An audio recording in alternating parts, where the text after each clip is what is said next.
Ladies and gentlemen,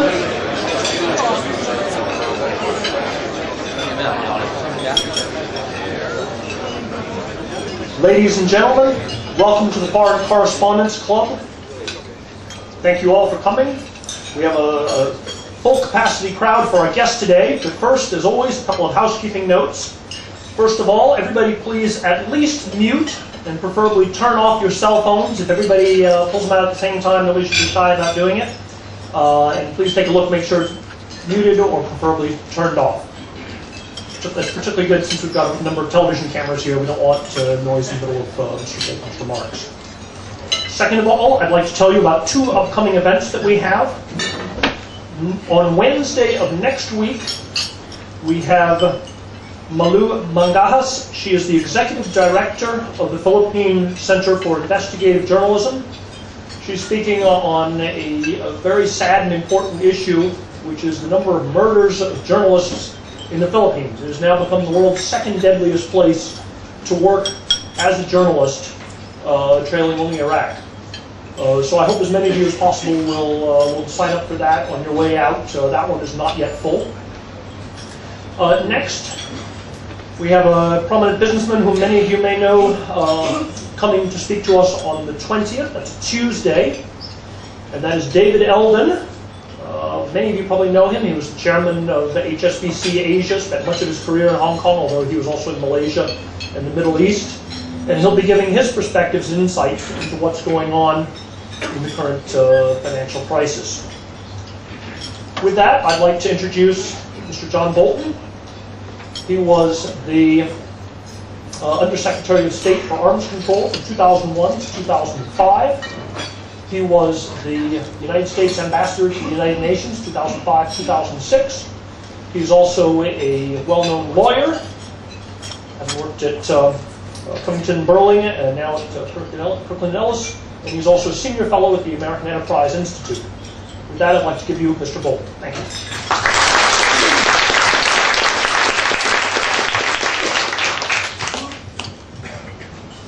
Thank you very much, and thank all of you for coming today. This is obviously the time in the U.S. political cycle as we approach Inauguration Day, when everybody is looking backward and forward, saying what happened during the Bush administration, what can we expect from the Obama administration. So I'd be happy to answer questions on either of those subjects, but just as I open, I'd just like to focus on looking back at the Bush administration.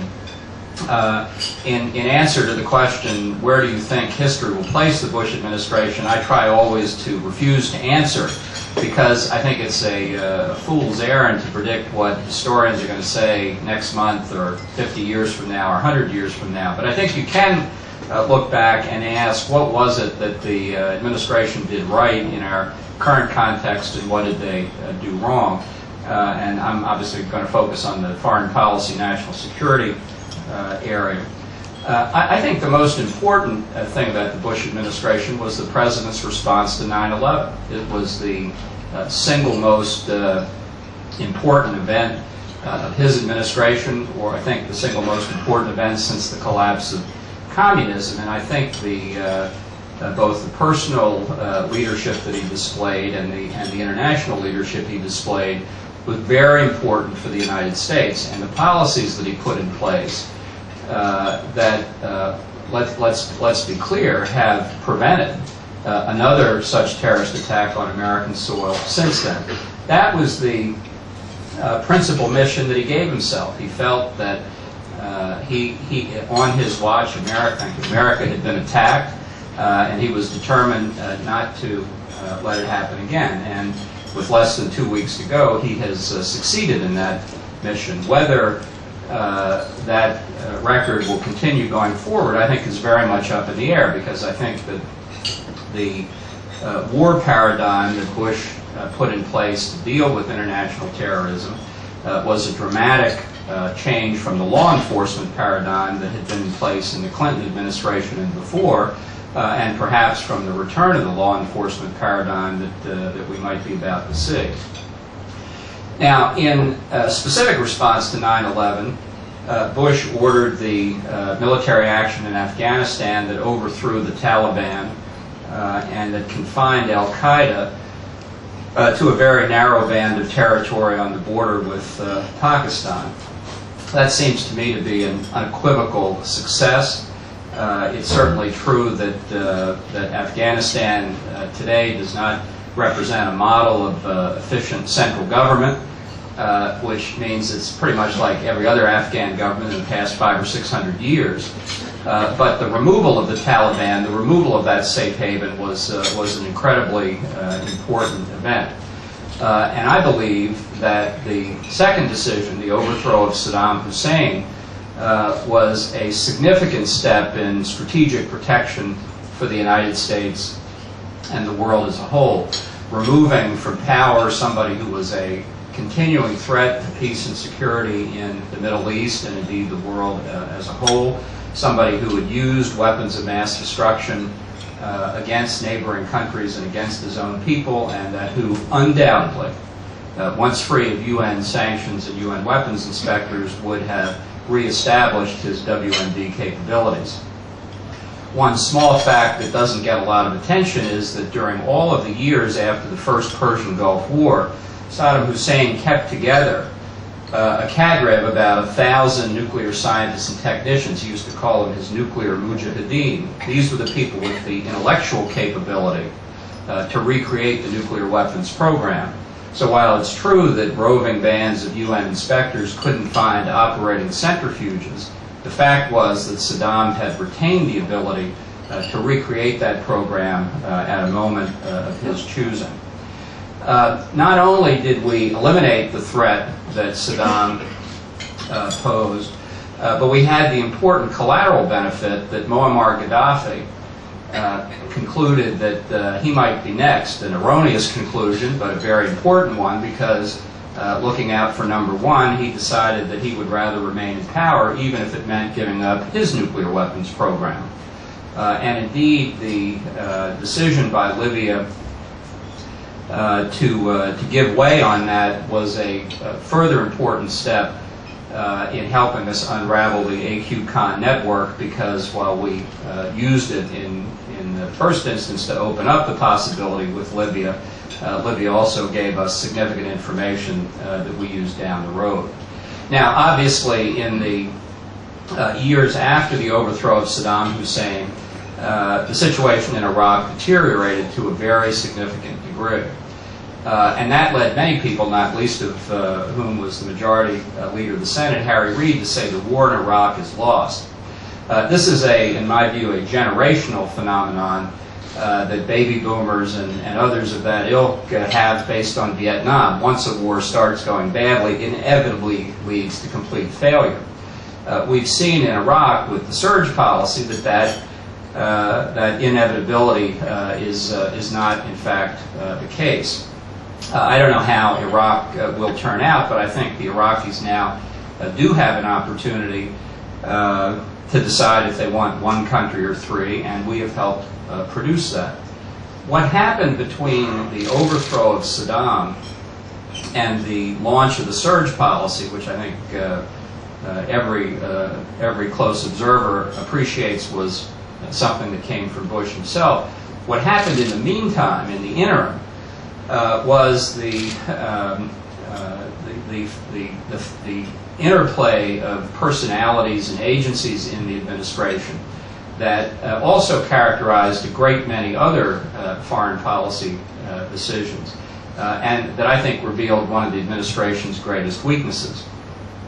There's been all kinds of criticism about the post-Saddam policies in Iraq. People said we didn't have plans for what to do after the overthrow.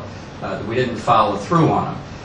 In fact, we had lots of plans. The problem was we had too many plans, and no one of which was ever selected crisply and implemented cleanly. And that reflected, I think, an inability in the national security decision-making progress to make decisions and to get a clear direction from the president.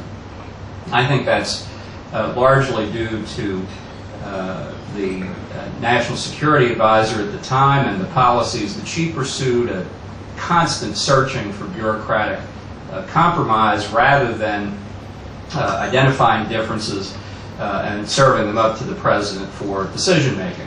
But obviously the buck stops in the Oval Office, not on Condi Rice's desk, and the fact that we had muddled decision making and too much delegation to below the president's level ultimately has to be laid at the feet of the president himself. And I think that really does explain the difference between success in the initial military operation against Saddam Hussein, success in the surge operation, and inconclusive and negative results for all of the years in between. That inability to come to sharp decisions and to follow through on those decisions for a sustained period also characterized, unfortunately, the president's policies with respect to nuclear proliferation, dealing particularly with North Korea and Iran. The administration is criticized for, in the first term in particular, pursuing a very hard line against North Korea and Iran. And my response to that is, if only we did not pursue a hard line, we pursued a very wavering line that allowed, in the case of North Korea, that their continued work on their nuclear program up to and including a test of a nuclear device in October of 2006, and a strengthening, or at least a persistence, of Kim Jong-il's regime that continues to this day. And in the case of Iran, you have an example of what happens when you rely on diplomacy. And I think this is a very important example of the controversy that we hear so much about the proper role of diplomacy in resolving significant international challenges like this. Now, the popular idea of this conflict is, on the one hand, you have a bunch of very reasonable people who say things like, you need to engage, and who say things like, you have to talk to your adversaries as well as your friends, on the one hand, versus a bunch of people like me who are essentially unilateralist cowboys who don't like talking to anybody. That's not the debate. The debate is between two positions that go roughly as follows. One position believes that diplomacy is the answer to resolve international problems in about 99 44/100% of the cases. Remember the old Ivory Snow commercial, about 99 44/100% pure?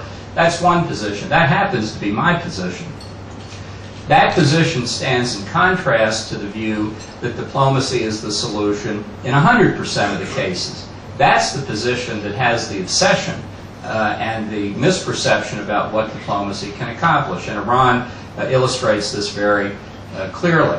The Iranians have been engaged in discussions with the Europeans for well over 5 years now, during which time the Iranians and the Europeans understood that Europe was speaking for the United States in offering Iran the possibility not only of a normal relationship with them, but with Washington as well. And in the language of diplomacy, of carrots and sticks, the Europeans, masters of the art of carrot making, offered the Iranians every carrot their little hearts could think of to induce the Iranians to give up their nuclear weapons program. And the net of 5 years plus of European diplomacy is that Iran today is 5+ years closer to a nuclear weapons capability. The Bush administration thus criticized on Iran and on North Korea for this so-called hard line approach. In fact, wasn't able to pursue a consistent policy until we got to the second term, when Condi Rice moved to the State Department and became Secretary of State, and adopted, in my view, the approach to being secretary that her predecessor, Colin Powell, had followed. Briefly stated, there are two models for a Secretary of State. One is the Jim Baker model. When he came to state in Bush 41's administration, he said, I am the President's envoy to the State Department, not the other way around. and that's the way he ran the State Department during his tenure. Powell's model was he was the State Department's envoy to the White House.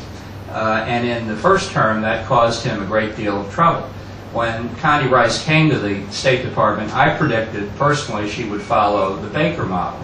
And I turned out to be completely wrong, because in a very short period of time, she had absorbed the State Department culture and was its megaphone inside the administration.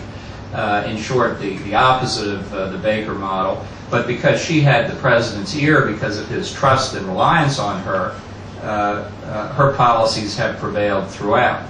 So on issues like Iran and North Korea, I think you will all be surprised when the president-elect is inaugurated to find that the policies on those two issues, and on many others, probably including the Middle East, are not going to be that different than the policies of the second term of the Bush administration. Now, I'm saddened by that. And I didn't agree with it when Bush was doing it, and I can promise you I won't agree with it when Obama does it. But the notion there will be substantial shifts on some of these critical issues, I think mistakes what has happened in the second Bush term. Now, there are a range of obviously very important issues that go beyond what I've been able to talk about in this brief period of time. How to deal with a resurgent Russia, what to do about China, what direction China may take, how to handle the increased level of tension on the subcontinent between Pakistan and India, when Fidel Castro will finally die, and other issues like that. And I'd be delighted to try and turn to that in the question period. But to conclude on the Bush administration, I think that that history will say that on the key issue, that is to say the American response to terrorism, he certainly got it right at the beginning, and his steadfastness was important in preventing subsequent attacks on America, but that he was not able to follow through on collateral issues like the proliferation of weapons of mass destruction in a systematic and sustained way. And the result is, therefore, at the end of the 8 years, while we were stronger in some respects, we are weaker and more vulnerable in others. And that's why his record in history will be mixed. Thank you very much.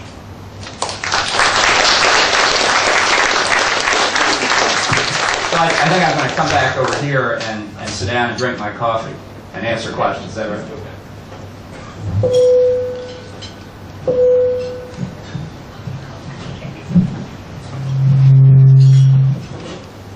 Okay, who would like to ask the first question? Right here in the front, please. Thank you, Mr. Ambassador. My name is Paul Curley. I'm interested in your views on Cuba. Do you think that the Cuban embargo has been an effective policy, and do you think the Obama administration is going to change it? I think it has been effective for the purpose that we wanted to over a long period of trying to reduce Castro's influence in the region as a whole.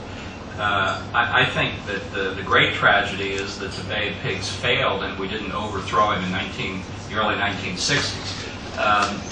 I think the fact now is that everybody's waiting for him to die, and that there will be major changes in Cuba after that happens. He is the only figure who remains who can rally any kind of support for that regime. And I think when he finally shuffles off this mortal coil, it will disintegrate very rapidly. Why can't his brother keep things together? His brother's getting more and more visibility. He has a few years possibly to establish himself. He's already had a couple. I think it'll be like East Germany when the wall fell. Remember great East German leaders like Egon Krenz and so on, these apparatchiks who took over temporarily. I think in the Cuban case, though, it'll pop like a balloon. Back here, please. Mark Michelson. Ambassador Bolton, you mentioned about a resurgent Russia. We now have a very serious world economic crisis, which has adversely affected Russia, Iran, Thank God. Venezuela. I know, but What a list. Do you think this presents opportunities for for the new administration. Obviously, you don't seem very confident they'll take advantage of it, but be interested to see if you think it does and what sort of policies it should follow. Again, in light of what's going on. Well, I buy the notion that Obama fundamentally doesn't want to be bothered by foreign policy. I think he wants to focus on the domestic economic recovery and his other domestic priorities. Now, obviously, he won't be able to do that as much as he wants to, and I think we've already seen in President Medvedev's State of the Nation speech the day after our election, when he threatened to deploy ballistic missiles into the Kaliningrad enclave if we went ahead with missile defense deployment in Poland and the Czech Republic. The attack on Georgia in August of last year, the current suspension of oil and natural gas deliveries from Gazprom and so on, I think are all related, and I think they come back to the point that Putin made when he was still president about 3 or 3.5 years ago, when he said that the breakup of the Soviet Union was the greatest geopolitical catastrophe of the 20th century.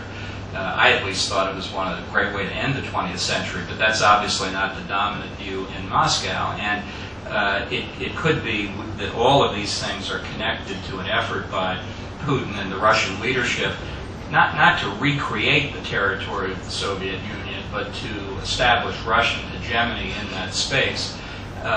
Now, the fact is that Putin has benefited enormously from high global oil prices, and he's done several things with that inside Russia. He's spread it around. It's one of the sources of his political popularity, and he's used it for strategic modernization and for modernization of Russian conventional capabilities. With that revenue gone for the foreseeable future, he's obviously much more constrained. And even with prices as high as they had been, he had not been able to do in the military field nearly as much as he wanted. There's a little story about the Russians, when they came out of Abkhazia, they went into Georgia proper, and at one point occupied a base where a few weeks or months before, Americans had been training Georgia military units, and we had left behind, I don't know, some jeeps and trucks and stuff like that. And when the Russians, after the Russians seized the base and withdrew, they took the trucks and the jeeps with them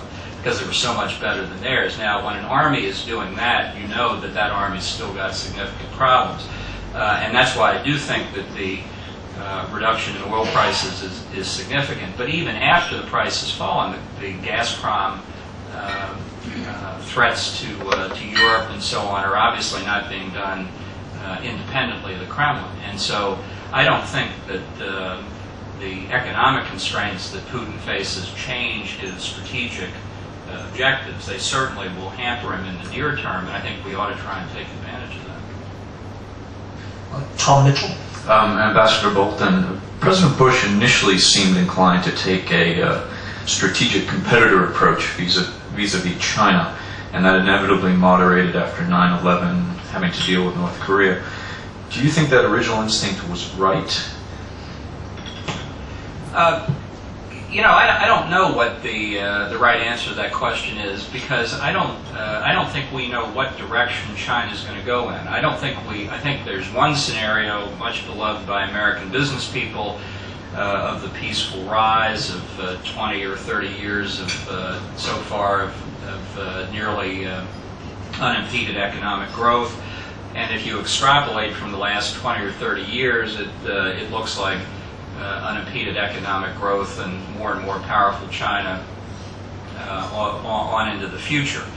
On the other hand, if you take a slightly longer perspective, like 100 years, this has been a century that started with the fall of the last dynasty, the first Republic of China, the first fall of the Republic of China, the warlord period, the Japanese invasion, the civil war between the communists and the nationalists, the defeat of Japan, the second establishment of the Republic of China, the second fall of the Republic of China, the communist takeover, the the Great Leap Forward, the single biggest human disaster in history, 30 million dead caused by economic policy, followed by the Cultural Revolution, the biggest destruction of Chinese culture in history, Tiananmen Square, then followed by 20 years of economic growth. So it depends on what you straight line or project into the future. I mean, one, if you take a longer view, we are in China, let's take a century.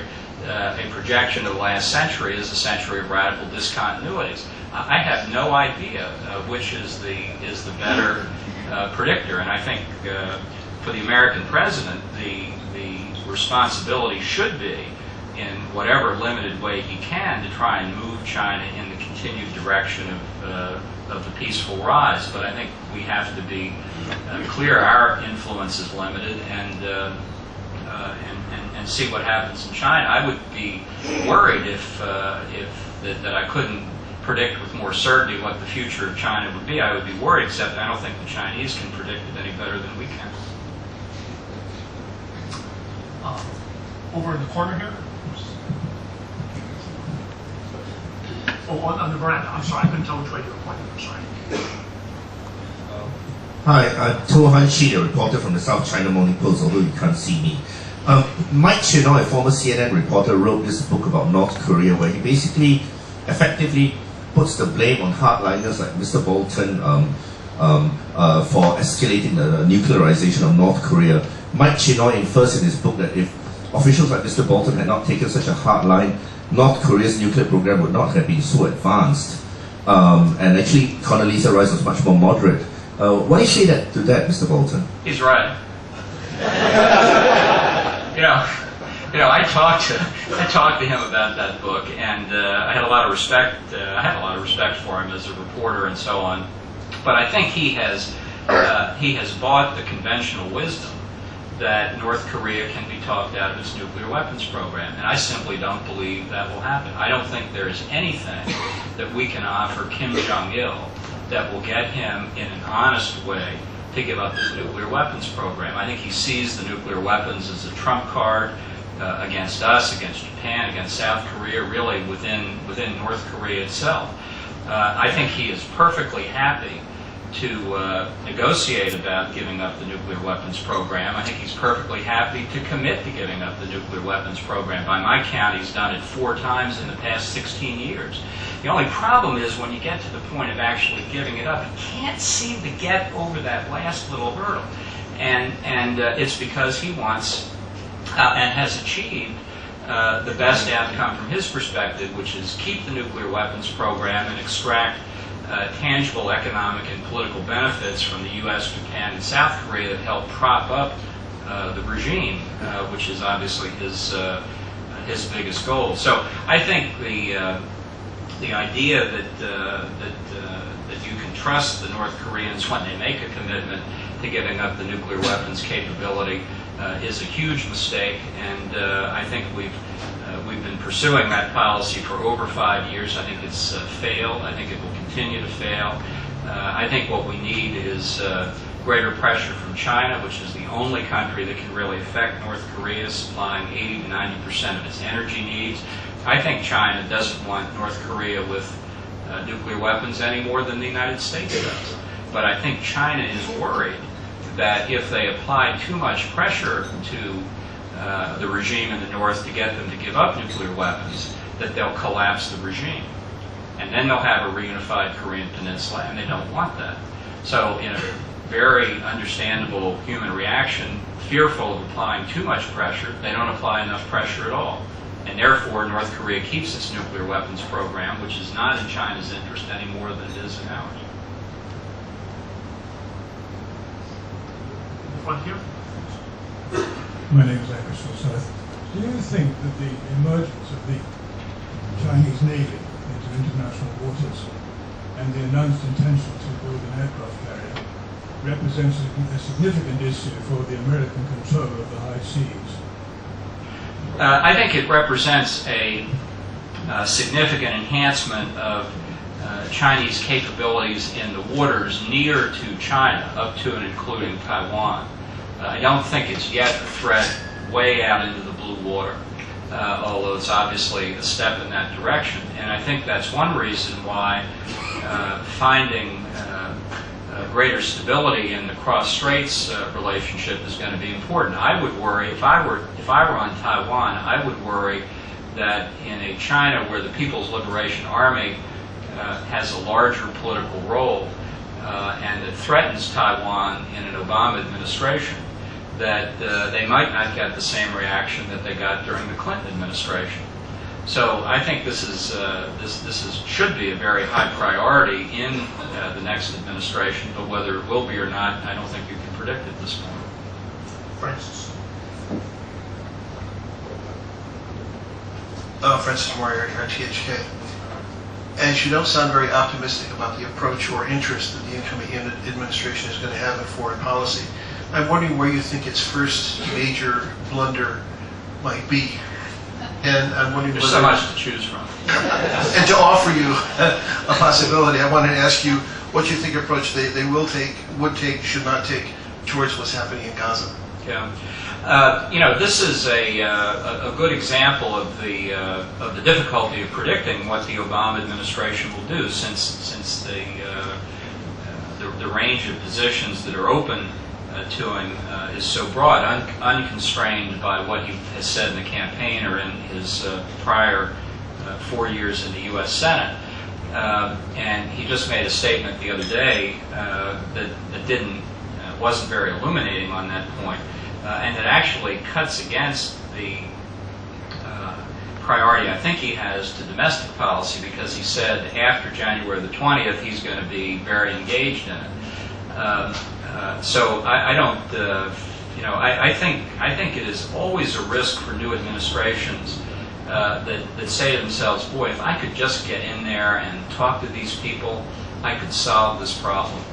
I have a sense that's what he thinks. And, so it's only been 60 years since the creation of Israel and the problem hasn't been solved, but why not next month?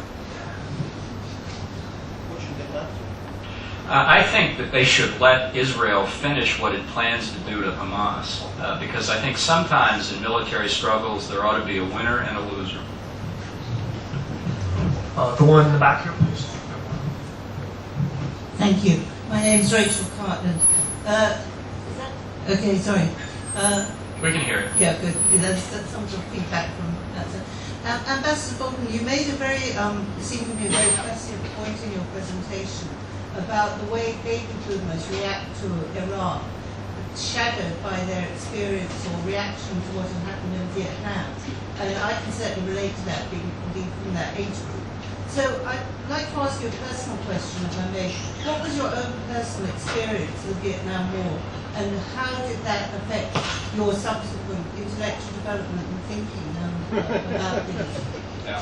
Well, I felt, I was in college in the late 60s. I graduated in 1970, and I felt at that time, after Nixon's election in 1968, that the war might drag on but was essentially lost.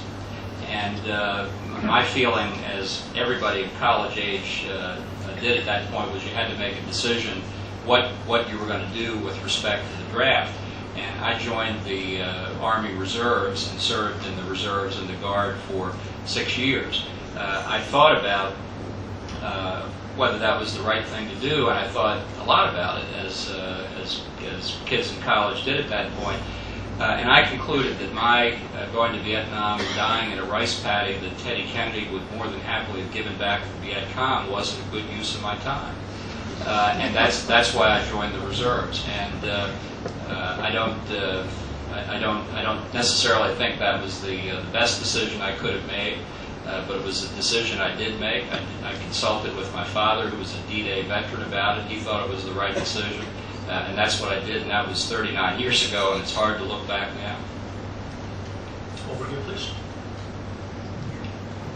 Suzanne Watkinson, Connect Communication. Let's look ahead, perhaps to the next year or possibly the next 4 years. If John McCain had been elected the next president, what main differences do you see would happen, in particular focus to us here in Asia, over what will happen with Obama running the joint? I don't know the answer to that question. I mean, that's a very serious answer. It may not sound like a serious answer, but I don't honestly know. And we'll never find out, so I'm not sure that I have anything to add to the subject. Gentleman here, please. My name is Darrell Goldby. Ambassador Bolton, you started off by saying about the Americans going into Afghanistan to get rid of the Taliban, and said nothing else after that. But the British lost 2 wars in Afghanistan. The Russians were defeated. President-elect Obama has said he'll put 20,000 more troops into Afghanistan. Isn't that a lost cause? It's a tribal state. How can you expect the Westerners to go in there and win? Well, I think the issue for me about Afghanistan and that border with Pakistan is not so much the Taliban as it is Al-Qaeda. And the strong view that many have that whatever is left of the leadership of Al-Qaeda is somewhere along that border, on one side or the other. In terms of the Taliban itself, while its strength has grown unquestionably since 2001, 2002, I think that one of the main reasons for that has been their control over drug cultivation. And I think the one thing we should be doing, not so much related to an increase of 20,000 fighters into Afghanistan, but is eradication of the drug crops. And our military has been unwilling to do that. I don't understand that, frankly. We have both a law enforcement interest because of illicit narcotics internationally, but I think the way that we have experience in dealing with narcotics in a variety of places, and it's the farmers who are growing the narcotic crops are making a sound economic decision. It's much better to grow that than soybeans or something else from an economic point of view. So the only way you change that calculus is to say your price for drugs is going to be zero because there aren't going to be any poppy crops left standing. And until we're willing to do that, I think the Taliban will continue to have an economic base and will continue to be a threat. I don't think it's so much a military question from our point of view as it is eliminating the drugs. On the veranda. Don Meyer, a quick question, Ambassador. Someone agrees with you that Saddam Hussein was a bit of a piece of work, and there are threats because of his prior weapons, etc. However, removing him created something of a vacuum for Iraq, and Iran seems to be the beneficiary of that. And the one argument for letting him stay there is the one piece of work is a countervailing force to the other. Yeah. Well, look, that concern about the instability in Iraq was what motivated President Bush 41 not to go on to Baghdad after destroying the Iraqi forces in Kuwait. The trouble, though, was that having failed to follow up on Desert Storm, Saddam returned to the pattern of behavior that he had been engaged in before, and that threat was there, and I don't think it was going to go away. So at some point you were going to have to grasp the nettle and overthrow Saddam. Now, reasonable people can then disagree about what happened next, and I want to come back to that in a second. But the idea that the overthrow of Saddam somehow advantaged Iran substantially more in the region than their efforts would already have given them, I think, is a mistake. Iran has financed Hezbollah and Hamas. They financed the Taliban in Afghanistan. They've got this continuing nuclear weapons program. The Gulf Arab states were already worried about the rise of Iranian influence. They have essentially achieved hegemony over Syria, a Sunni Arab state. So the long campaign for by Iran for increasing their influence would have happened, whatever happened with Saddam. And the fact was that they were while they counterbalanced to some extent, they were both threats for different reasons. And I think you have to make decisions on what is feasible to do. It was feasible to overthrow Saddam, and I think it was the right thing to do. And let me just say, back on the question of what happened after the war, as an illustration of the problems of Bush administration decision-making, I'd urge anybody who's interested to read two books about that. One is Jerry Bremer's book called My Year in Iraq, about what he did, what he was there, what he thought his marching orders, and then read Doug Feit's book about the decision to overthrow Saddam and what came after that. These are two very thoroughly written books by two very dedicated people, both sincere and honest and hardworking, that represent radically different views as to what they thought our policy was in Iraq post-Saddam's overthrow. And you can't reconcile those two books. You can't imagine how two people in those positions could have had such diametrically opposed views of what our policy was. And it shows why, fundamentally, the policy was incoherent. Had that not occurred, then I think we might be in a very different situation in Iraq than we are now. Although things are improved, had we performed in a more consistent pattern, the debate would look very different than it does today. Last question from Bonnie. I'm afraid we're running out of time. Bonnie Engel, Asian Art News, not my usual beat. Ambassador Bolton, I would like to ask you a little bit about the UN. In the light of the Republicans' low esteem and the current administration's low esteem of the United Nations, how did you feel being appointed the ambassador? And when you went there, did you have objectives and did you attain them? Well, I like to say the UN was a target-rich environment. There's so much wrong with it that on almost any given day you couldn't walk the halls without stumbling into a problem to try and correct. The fact is that the organization suffers from a number of defects that are very, very hard to remedy, and that I don't think augur well for its future. I think much of what we saw in the oil for food scandal permeates the organization as a whole, and I don't think it was ever summed up better than by Paul Volcker, now senior advisor to the Obama presidency, who was appointed by Kofi Annan to investigate the oil for food scandal, and at the end of it came up with a series of reports, not just on oil for food, but on the UN system itself, that make for devastating reading. He was asked at a hearing in the Senate in 2005 about the report and whether he thought there was a culture of corruption in the UN. And he said, Volcker said, no, I don't think there's a culture of corruption, but I think there's a culture of inaction. And I couldn't have said it better myself. With apologies, it's 2 o'clock sharp, and we try to make a point of wrapping up our lunches then, and Mr. Bolton has to go on. But we do welcome all of you. We appreciate your coming, and we hope we'll see many of you either next week for the speaker, the executive director of the Center for Philippine Investigative Journalism, or the following week for Mr. David Elgin. With that, we always like to give our guests a gift to remember the club by. But I don't get one. Give it to him afterwards.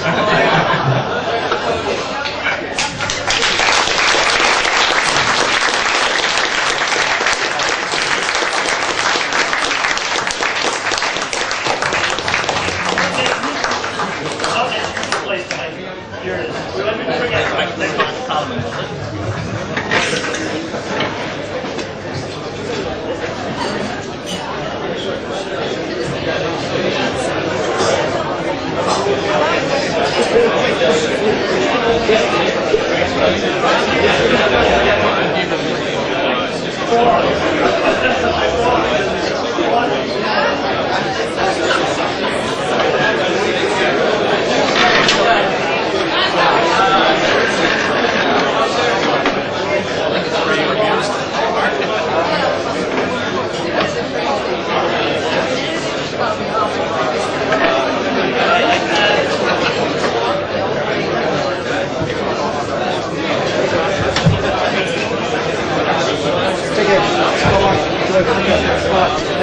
Very nice meeting you.